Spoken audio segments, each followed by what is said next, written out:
Hello guys, welcome to university update. यहाँ मिलेगी आपको ऑडियो क्या हर कोने कोने की अपडेट। तो चैनल को सब्सक्राइब कर लीजिए, बेल आइकन को प्रेस कर लीजिए ताकि हर अपडेट आपको टाइम नहीं मिल सके। गाइस, इंटर कॉलेज माइग्रेशन, अगर आप एसओएल में पढ़ते हो तो आप रेगुलर कॉलेज में जाना चाहते हो एडमिशन में दिल्ली यूनिवर्सिटी में, या आप रेगुलर कॉलेज में पढ़ते हो और एसओएल में जाना चाहते हो, तो उसका पूरी एक डिटेल में वीडियो लेके आया हूँ ताकि बच्चों को पता चल जाए। बिकॉज इसका अभी डेट फाइनल आ गया है एंड करना चाहते हो कर सकते हो। ये भी एक तरीका है एडमिशन लेने का रेगुलर कॉलेजेस में। तो गाइस, उस पे बात करेंगे एंड सारे मिथ्स दूर करेंगे, कैसे हो सकता है, कितना टफ़ है, कितना आसान है, सब बात करेंगे। तो वीडियो स्टार्ट करने से पहले एक छोटी सी रिक्वेस्ट है, अगर आज आप इतने प्रॉब्लम में होना, सोचो उन बच्चों का जिनके पास मेरी वीडियो नहीं जा पाती होगी और वो किसी XYZ यूट्यूबर की वीडियो देख के मिसगाइड हो जाते होंगे और उनका एडमिशन रुक जाता होगा या कोई प्रोसेस रुक जाता होगा जिसकी वजह से वो प्रॉब्लम में आते होंगे। तो गाइस, उन बच्चों के लिए चैनल को सब्सक्राइब, वीडियो को लाइक और जितना हो सके इसको शेयर करिए ताकि मेरी आवाज़ हर घर तक पहुंच सके और उन हर बच्चों तक को पता चले कि एक आज भी यूट्यूबर है जो उनकी जेन्युइनली हेल्प करता है। तो गाइस, सबसे पहले बात करते हैं इंटर कॉलेज माइग्रेशन। ये होता क्या है? इंटर कॉलेज माइग्रेशन का मतलब होता है कि आप रेगुलर कॉलेज से आप एसओएल में ट्रांसफ़र ले सकते हो और आप एक एसओएल के कैंपस से रेगुलर कॉलेज में DU में जा सकते हो। तो ये प्रोसेस वैलिड है DU में एंड इसका एक नोटिस आ रखा है, वो दिखा देता हूँ सबसे पहले। गाइज़, ये नोटिस आ रखा है, देखो आप, द रेफरेंस नंबर नोटिस। इसमें ये related to ordinance number 4 of Delhi university migration and readmission. The last date of inter college migration of for the academic session 2024-23 is extended to 30/9/2023 subject to condition that migration is allowed only in third semester only when the result of both first and second semester is declared in terms of provisions of ordinance number 4 of ordinance of university. This is issued with the approval of competent authority. तो guys, आपको इसको पता चल गया हो कि अगर आपका फर्स्ट और सेकंड सेमेस्टर का रिज़ल्ट डिक्लेयर हो चुका है तब आप थर्ड सेमेस्टर में माइग्रेट कर सकते हैं एसओएल से रेगुलर में या रेगुलर से एसओएल में। तो ये प्रोसेस होता कैसे है, लाइक कितना इसमें टफ़ होता है, कैसे इसको करते हैं, वो सारी चीज़ें डिस्कस करेंगे एंड आपके सारे प्रॉब्लम्स दूर करूँगा मैं। तो सबसे पहले गाइस, इसको मैं एक चीज़ दिखा देता हूँ कि रूल्स ऑफ माइग्रेशन होते क्या हैं। ये रूल्स होते हैं गाइस, इसका स्क्रीनशॉट ले लेना आप। सबसे पहला आप थर्ड सेमेस्टर में होने चाहिए, ठीक है, थर्ड सेमेस्टर में आप होने चाहिए। और दूसरा, फिर आपकी कोई भी पेंडिंग बैकलॉग नहीं होनी चाहिए थर्ड में। मतलब आपका जो थर्ड सेमेस्टर है उसमें कोई भी पेंडिंग बैकलॉग, आपके कोई बैकलॉग हो या आपका कोई एग्ज़ाम फंसा हुआ है या आप एब्सेंट थे, उस कंडीशन में आप माइग्रेट नहीं कर पाओगे। ये पेंडिंग बैकलॉग नहीं होनी चाहिए।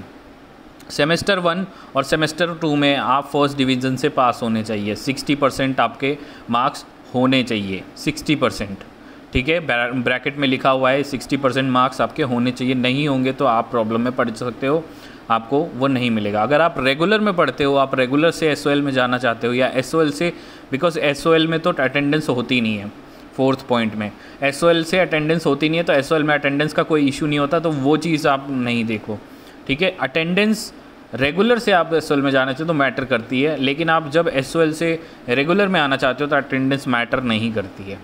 और आपके एसओएल में सारे के सारे ड्यूज़ क्लियर होने चाहिए। कोई भी ऐसा नहीं होना चाहिए कि आपकी फ़ीस आपने पे नहीं करी है या आपने कुछ भी पेंडिंग हो, वो चीज़ नहीं होता है, ठीक है। तो ये तो रूल्स हो गए, जेन्युइन रूल्स हो गए जो आपको फॉलो कर रहे हैं एंड आपके ये चीज़ परफेक्ट अपने एंड से होने चाहिए। आपके अपने एंड से अगर ये चीज़ें सही नहीं है तो आप माइग्रेट शायद नहीं कर पाओगे, ठीक है।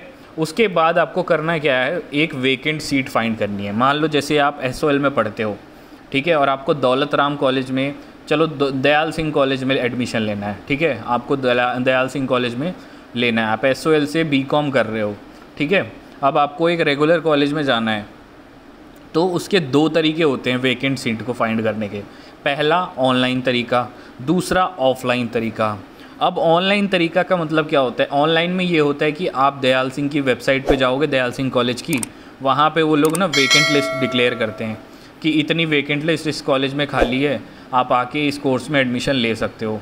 अगर वेबसाइट पे वो नहीं है, फॉर एग्ज़ाम्पल हिंदू कॉलेज में जाना है आपको एसओएल से, आप BA प्रोग्राम कर रहे हो, ठीक है, BA प्रोग्राम एसओएल से कर रहे हो, तो आप अगर एसओएल से कर रहे हो तो हिंदू कॉलेज में वेबसाइट पे जाओगे, आप ऑनलाइन फाइंड करोगे उनके पास वैकेंट सीट है कि नहीं।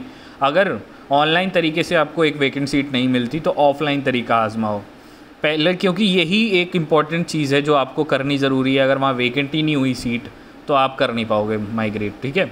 तो ऑफलाइन तरीका ये है कि आप जाओ, अब कॉलेज विज़िट करो, वहाँ पे जाके एडमिशन सेल से या रिसेप्शन पे जाके पता करो कि भाई इस कोर्स में वैकेंट है या नहीं सीट। अगर कोई वैकेंट है तो बताओ मुझे, मैं माइग्रेट करना चाहती हूँ या चाहता हूँ।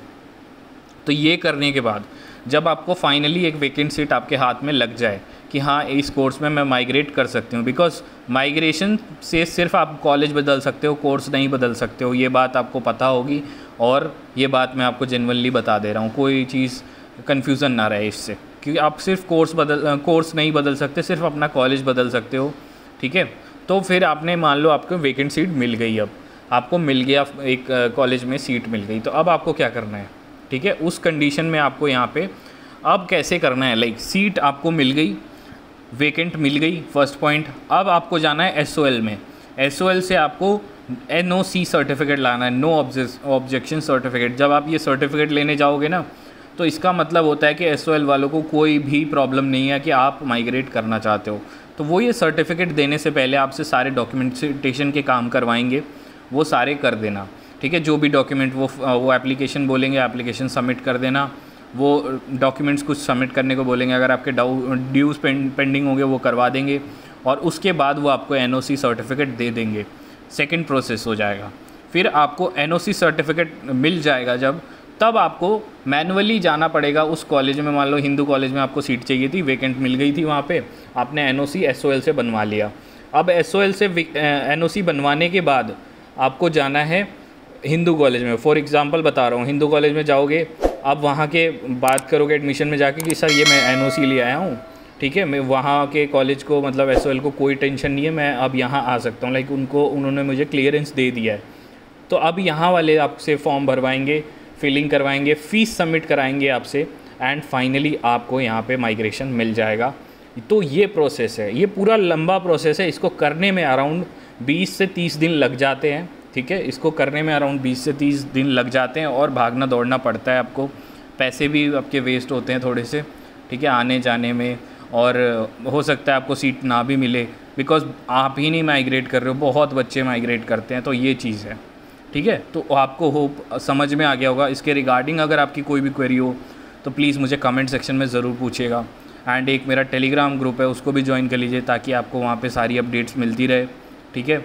उसकी भी डिस्क्रिप्शन में आपको दे देता हूँ। ये गाइस हमारा टेलीग्राम ग्रुप है, इसके लिंक मैंने डिस्क्रिप्शन में दे रखी है। अगर आपको कोई भी क्वेरी आ रही है DU के किसी भी चीज़ के रिगार्डिंग, आप इसको ज्वाइन करिए। एंड अगर लिंक पे क्लिक करने के बाद टेलीग्राम ग्रुप लोड नहीं होता, तो क्योंकि इंडिया में टेलीग्राम ब्लॉक है, आप क्लिक करेंगे लिंक पे तो शायद लोड ना हो। तो एक काम करिएगा, टेलीग्राम इंस्टॉल करिए एंड उसके सर्च बार में लिखिए हमारे ग्रुप का नाम, दिल्ली यूनिवर्सिटी REGN SOL। जो भी हमारी ग्रुप की पिक्चर लगी है आप टॉप पे देखेंगे, क्योंकि हमारा ग्रुप टॉप में आ रहा है इस टाइम दिल्ली यूनिवर्सिटी के। तो आप ज्वाइन करके क्वेरी पूछ सकते हैं अपनी वहाँ पे। अदर कोई क्वेरी होगी तो गाइस कमेंट सेक्शन में ज़रूर पूछिएगा। एंड अगर यहाँ तक आपको वीडियो ज़रा सी भी इन्फॉर्मेटिव लगी तो गाइस एक लाइक तो बनता है। एंड आपसे कोई नोटिफिकेशन मिस ना हो जाए या आपकी कोई इन्फॉर्मेशन मिस ना हो जाए, तो उसके लिए चैनल को सब्सक्राइब करके बेल आइकन ज़रूर प्रेस करिएगा, ताकि आपको हर नोटिफिकेशन मिल जाए। Thank you.